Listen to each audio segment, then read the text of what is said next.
जिले के गांव-गांव में झोला छाप डॉक्टरों की भरमार है। चाय की गुमटियां जैसी दुकानों में झोला छाप डॉक्टर मरीजों का इलाज कर रहे हैं। मरीज चाहे उल्टी, दस्त, खांसी, बुखार से पीड़ित हो या फिर अन्य कोई गंभीर बीमारी से, सभी बीमारियों का इलाज या झोला छाप डॉक्टर करने को तैयार हो जाते हैं। मरीज की हालत बिगड़ती है तो उसे आनन फानन में जिला अस्पताल भेज दिया जाता है, जबकि यह लापरवाही स्वास्थ्य विभाग के आला अधिकारियों की जानकारी में है। जिला मुख्यालय के शहरी और ग्रामीण क्षेत्र में जैसे अनगढ़ा, पपौरा, समर्रा, कुडेश्वर, मामौन सहित दर्जनों गांव ऐसे हैं जहां बिना डिग्री और इलेक्ट्रो होम्योपैथी डिग्री लेकर एलोपैथी दवाइयां कर रहे हैं। सबसे बड़ी बात तो यह है कि टीकमगढ़ शहर के कई वार्डों में ऐसे डॉक्टर सक्रिय हैं।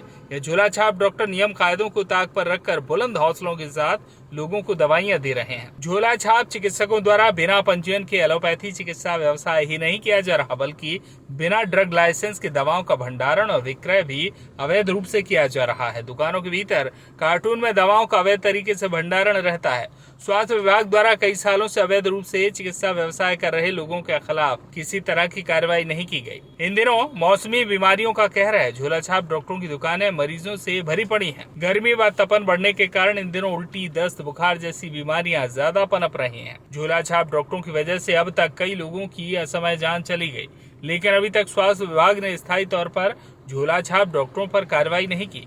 ग्रामीण क्षेत्र में एक बार फिर प्रशासन की कार्रवाई देखने को नहीं मिली। झोला छाप डॉक्टर मरीजों की जान से खिलवाड़ कर रहे हैं और प्रशासन दूर से इन्हें देख रहा है। केस बिगड़ जाने पर अस्पताल रेफर कर देते हैं। बीते कुछ वर्षों से फर्जी डिग्रीधारी डॉक्टरों की वृद्धि हुई है। ग्रामीण क्षेत्र में कोई मात्र फर्स्ट एड की डिग्रीधारी है तो कोई अपने आप को बवासीर या दंत चिकित्सक बता रहा है, लेकिन इनके निजी क्लिनिकों में लगभग सभी गंभीर बीमारियों का इलाज धड़ल्ले से किया जा रहा है। कुछ डॉक्टरों ने तो अपनी क्लिनिक में ही ब्लड जांच, यूरिन जांच इत्यादि की सुविधा भी कर रखी है। सर, आपसे पूछना चाहेंगे सर, ग्रामीण क्षेत्रों में डॉक्टर बैठे हैं बिना डिग्री के इलाज कर रहे हैं, लोगों को मरीजों के साथ खिलवाड़ कर रहे हैं उनकी जान से, क्या कहना है सर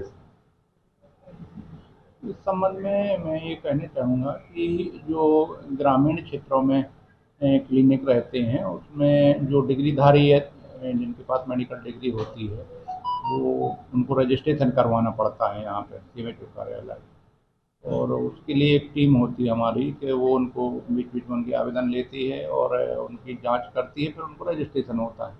और जो जिनके पास वैध डिग्री नहीं है, ऐसे यदि क्लिनिक जो चल रहे हैं तो उनके संबंध में हम लोग यहाँ से विकासखंड जो चिकित्सा अधिकारी होते हैं उनको यहाँ से बीच बीच में पत्र लिखे जाते हैं।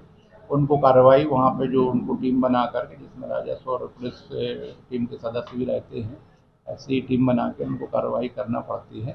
तो यहाँ से पत्र संबंध में हम दोबारा पत्र लिखवाएंगे कि जो BMO उस पर कार्रवाई करें। अर्बन एरिया में यदि ऐसे हैं तो उन पर जो अर्बन नोडल हैं उनके माध्यम से हम इसमें कार्रवाई करवाएंगे। ऐसे जो भी क्लिनिक रहते हैं जो जिनके पास बैड डिग्री है वही मान्य रहे। जिनके पास डिग्री है, हाँ, तो उनको कौन सा इलाज करना बेहतर है? वो तो उनको, हाँ, उनको जो डिग्री, जिनकी जो डिग्री वैध डिग्री जिस पैथी में है वो ही वो इलाज करेंगे। जैसे आयुर्वेदिक वाला, इनकी मान्यता क्या होती है? मान्यता उनके काउंसिल रहता है। नहीं, चिकित्सा काउंसिल रहता है, काउंसिल से उनको जो रजिस्ट्रेशन दिया जाता है। वैसे जो यहाँ से रजिस्ट्रेशन होता है वो रजिस्ट्रेशन उनको करवाना पड़ेगा। डिग्री यदि है तो डिग्री रजिस्टर होना चाहिए उनकी, जो उससे संबंधित जो जैसे आयुष काउंसिल है, मेडिकल काउंसिल है, तो जो जिसके पास MBBS डिग्री है वो मेडिकल काउंसिल से रजिस्टर होगा। राजस्थान की जो संस्था है जिसने जो डिग्री जो है आउट किया है, तो उसमें क्या जो है इनको यहाँ पे जो है मान्यता है कि यहाँ पे इलाज कर सकते हैं? कौन कैसा? यहाँ पे कुछ डॉक्टर ऐसे हैं राजस्थान की जो है नहीं, उनको डिग्री कहीं की भी हो, वो मेडिकल डिग्री है, जो आयुष से संबंधित डिग्री है, तो उनको राजस्थान वालों को भी MP में रजिस्ट्रेशन करवाना पड़ेगा। यदि उनका रजिस्ट्रेशन ऑल इंडिया लेवल से होता है, एक ऑल इंडिया लेवल से भी रजिस्ट्रेशन होता है, यदि वो ऑल इंडिया लेवल से रजिस्ट्रेशन है उसका, तो वो कहीं भी डिग्री करने को तैयार है, वो रहता है। पर उसको जिस जिले में और जिस राज्य में जा रहा है वहाँ भी रजिस्ट्रेशन होना चाहिए। टीकमगढ़ से मनोज सिंह की रिपोर्ट।